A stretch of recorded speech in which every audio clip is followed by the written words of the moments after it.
You don't have to come since you're not really part of the family, Rebecca. But I can't just not show up.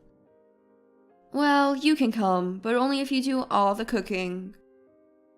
Okay, I understand. Don't tell David and the others about this, okay? Sure. I'm Rebecca, 37 years old. I married David 3 years ago, and we have a 3-year-old son. We're a family of 3.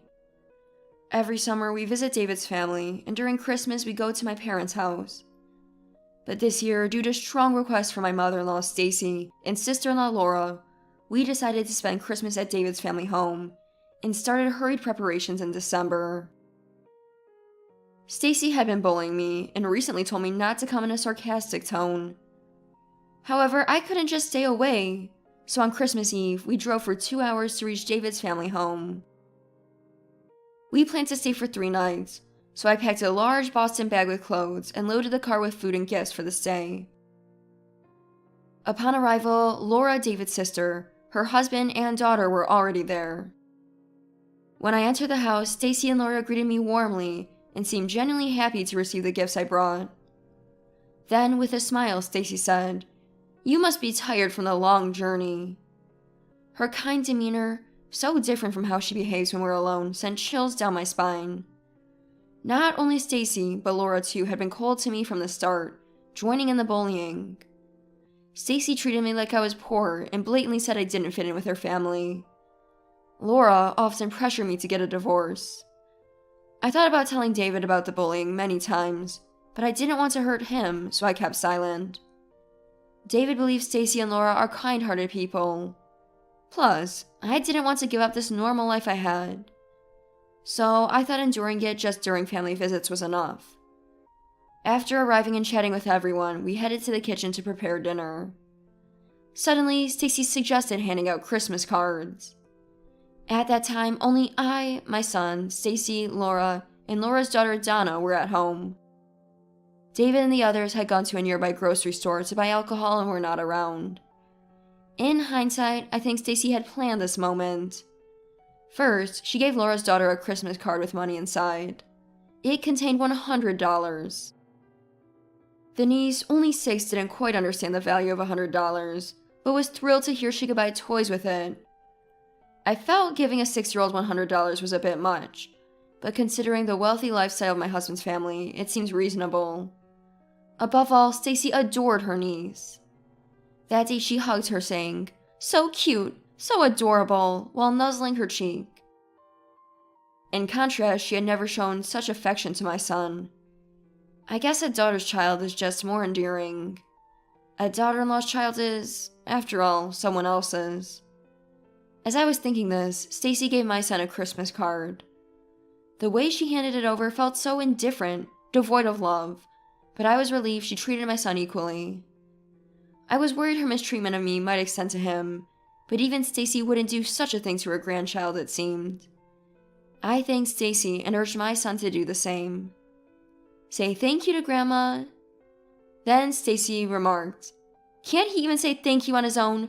What kind of upbringing is that?"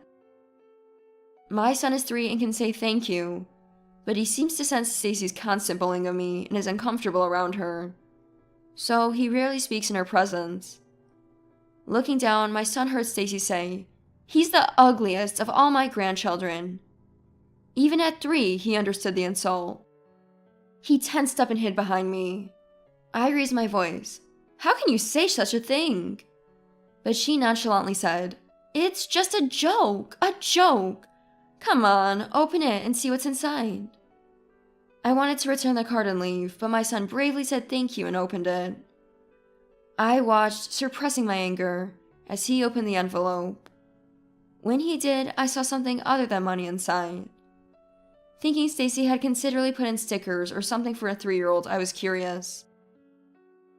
But as my son pulled it out, it was just a dry leaf. Stunned, I couldn't comprehend when Stacy said, "A poor child needs nothing more than a single leaf." I was speechless at Stacy, who said this with a mean laugh. I initially thought it was a joke, but Stacy was seriously harassing us. Laura, having witnessed this, "It was a great idea after all." Rebecca's face is priceless," she said mockingly, laughing at me. They had conspired together in this cruelty. I could endure them mocking me, but doing this to my son was unbearable. I hit my limit and confronted Stacy. "This is too much. If it's just a leaf, we're better off without it."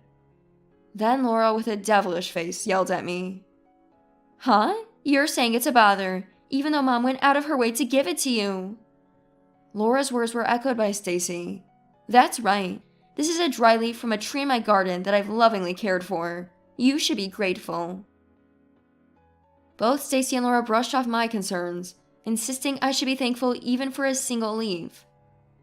"Why are you being so cruel? Have I done something wrong?" "My husband's an accountant and her husband's a doctor. David works at a big corporation too," she said, raising her voice. Laura added, "We're a wealthy family, an elite one. You married David just to get your hands on our family's wealth." Then it clicked. They disliked that I had become part of their elite family circle and were trying to drive me out. Of course I didn't marry David for his money. Hurt by their untrue accusations, I started crying. Seeing me crying and downcast, my niece, who was a bit away, came over concerned. "Aunt Rebecca, are you crying? Are you hurt somewhere?" I thanked my innocent, concerned niece. "No, I'm fine, thank you." Then Laura quickly intervened. "Aunt Rebecca has a stomachache. Come on, let's go. It's almost time for dinner." She whisked my niece away into the living room, seemingly to cover up the situation. Realizing I shouldn't show such a face to my niece or son, I wiped my tears and decided to start preparing the meal. With my niece's arrival, Stacy and Laura stopped their bullying, and I was able to focus on cooking in silence. As expected, neither of them looked after my son, so I let him play in the kitchen while I prepared some appetizers. While cooking, I couldn't help but cry again, thinking about why I had to endure such pain just to visit my husband's family. Just then, David and the others returned. I quickly put on a smile, not wanting them to see my tears, and went to greet them at the entrance. Stacy and Laura, who had been so mean just moments ago, now wore kind faces. Father-in-law Robert and brother-in-law John were utterly unaware of their cruelty, believing them to be kind people. Robert, with a gentle smile, carried the chicken they had bought into the living room. John happily went to the living room with his niece, and Laura followed them, looking content. To anyone just observing, they seemed like a truly happy family, but their true nature was completely different from what they had shown earlier. Even so, I didn't have the courage to disrupt this family's happiness. There were more harassments when no one else was looking, but I managed to get through the 3-night stay and return home. Finally, free from that hellish place, I was relaxing in the living room when David asked me, "Did something happen at home? You looked unhappy the whole time." I was surprised that David had noticed, but I pretended as if nothing had happened. "Really? Nothing's wrong," I said, but David wasn't convinced. I felt a mix of happiness and guilt when I realized David was so concerned about me. I hadn't planned to tell anyone about the abuse from the 2 women, but his kindness made me tear up, and I ended up sharing everything. I told him how they've been making snide remarks since we got married, calling me poor, a thief, urging me to divorce and leave. I even told him about the single dried leaf given as a Christmas gift to our son. As I recounted what I endured over the past 3 years, David's face turned red with shock and anger, trembling with rage. Showing him the dried leaf as evidence only fueled his fury more. David apologized, still angry. "I'm sorry, I didn't realize this was happening." It wasn't his fault, as he didn't know about the bullying. Moreover, I also had been hiding a truth about my family from his family, which was wrong. I guess I can't keep it a secret anymore. Thinking of my son, I realized I had to tell Stacy and the others about my family background. For that, I needed my parents' support. I called my mother and told her what had happened with Stacy and Laura. I could tell from her voice, though calm, she was angry. Thankfully, both of my parents agreed to help, so David and I decided to visit his family home over the weekend to discuss everything. That weekend, at David's family home, Stacy, Laura, Robert, David, John, and I gathered. My niece was playing in the garden, and my son was napping in the next room. Robert seemed happy that everyone was together again, smiling. Seeing him like that, I felt terribly guilty about what I had to reveal. Sensing my feelings, David started the conversation. "Mom, Laura, I know everything you've done to Rebecca. What's this about?" David's words momentarily surprised them, but they soon feigned ignorance. "What are you talking about?" Stacy said, and Laura joined in. "David, are you just tired?" Despite their efforts to deflect, David shared everything I had been through in front of everyone, even showing the dry leaf and the Christmas card on the table for Robert and John to see. Their faces stiffened gradually. "Is this true?" Robert asked David, incredulous. When David confirmed the truth, Stacy, with a flushed, panicked face, said, "Don't make false accusations without proof." Stacy and Laura, sweating and denying it all, looked increasingly guilty, and even John started to look at Laura with suspicion. Indeed, I hadn't recorded their actions, so the leaf was the only physical evidence. But their panic was evident. Anyone would believe David's account as true. As David pressed on, they became more flustered. Then my niece, who had been playing outside, came into the living room and saw the dry leaf on the table. "Oh, this is what Grandma gave in the Christmas card the other day."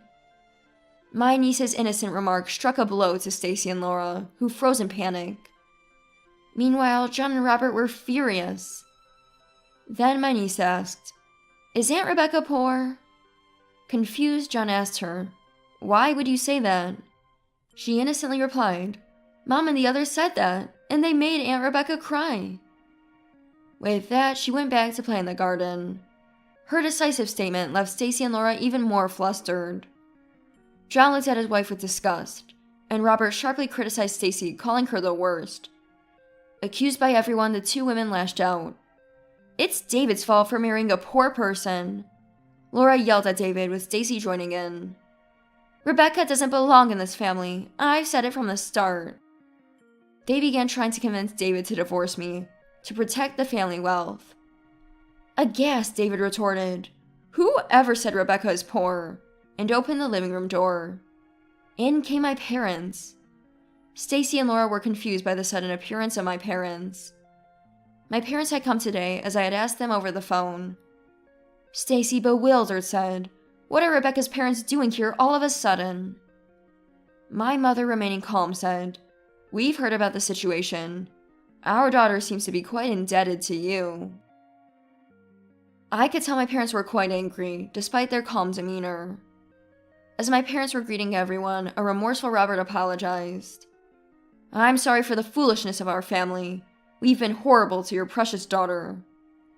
John also apologized, but the true culprits were the two women. My father asked Robert to stop apologizing and turned to Stacy and Laura. "We haven't had the chance to properly introduce ourselves. We're like this, you see." He handed them his business card. Stacy, thinking we were poor, carelessly accepted it with one hand. Laura, seemingly uninterested, took the card and handed it to John without a second glance. Upon seeing the cards, Robert and John's faces showed shock. Understandably so. My father's card listed the name of a well-known local company with CEO beside his name. My mother's card read Executive Director. Their company is a famous one, known to everyone. In fact, my family comes from a long line of distinguished lineage, and my parents are the main operators of the company. In other words, far from being poor, my family is super wealthy. Even housewives like Stacy and Laura knew of my parents' company, and were speechless with surprise. While surprised, Robert was curious why we had kept the truth hidden until now. Feeling apologetic for not telling Robert and John earlier, I decided to explain why I had concealed the facts about my family. I had always been troubled by being wealthy since I was young. The people who approached me were either after money or adults trying to please my parents. No one ever interacted with me sincerely, leaving me unable to trust anyone. Then I met David, and our relationship developed. We dated for 3 years, and David proposed to me. I was scared to tell the truth, but I couldn't keep it a secret if we were to marry, so I revealed everything about my family background. Despite this, David didn't change at all. Usually, when I mentioned being wealthy, people's attitudes change, and they would start asking for money, but David was different. I trusted David and decided to marry him. The reason I didn't tell David's family about my own was that I wanted them to see me not as the daughter of a prestigious family, but as David's wife. I also didn't want them to feel awkward or act differently around me. Stacy and Laura were dumbfounded upon hearing my story. Then, as if snapping back to reality, they suddenly started flattering me and my parents. "Rebecca has a dignity unlike ordinary people," said Stacy. Laura joined in. "It's an honor to be connected to a prestigious family." My parents looked at Stacy and Laura with disdain, which was precisely why I had kept quiet about my family. Now what they saw in me was not myself, but my parents' wealth. Finally, I told Stacy and Laura, "I can tolerate harassment directed at me, but I cannot forgive what you did to my precious son." Robert and John agreed, supporting me. Stacy and Laura apologized with pitiful faces, but it was too late. I had no intention of forgiving them. Having said what we wanted, David and I decided to leave the matter of Stacy and Laura's conduct to Robert and John, and went home. I thought Stacy and Laura would likely face a stern reprimand from Robert and John afterward. It turned out that just being scolded wasn't the end for Stacy and Laura. A few days later, they called me in a panic. Apparently, Robert had threatened Stacy with divorce, and she pleaded, "I'm about to be divorced. Can you please talk to your husband for me?" Laura was in a similar situation, asking desperately, "Can you lend me some money? I've been caught spending our savings, and I'm in big trouble. I'm facing divorce." It seemed that Robert and John had each had discussions with their wives, during which it was discovered that Stacy and Laura had been recklessly spending the family savings on luxury brands. Their irresponsible behavior and bad character led to them being faced with divorce.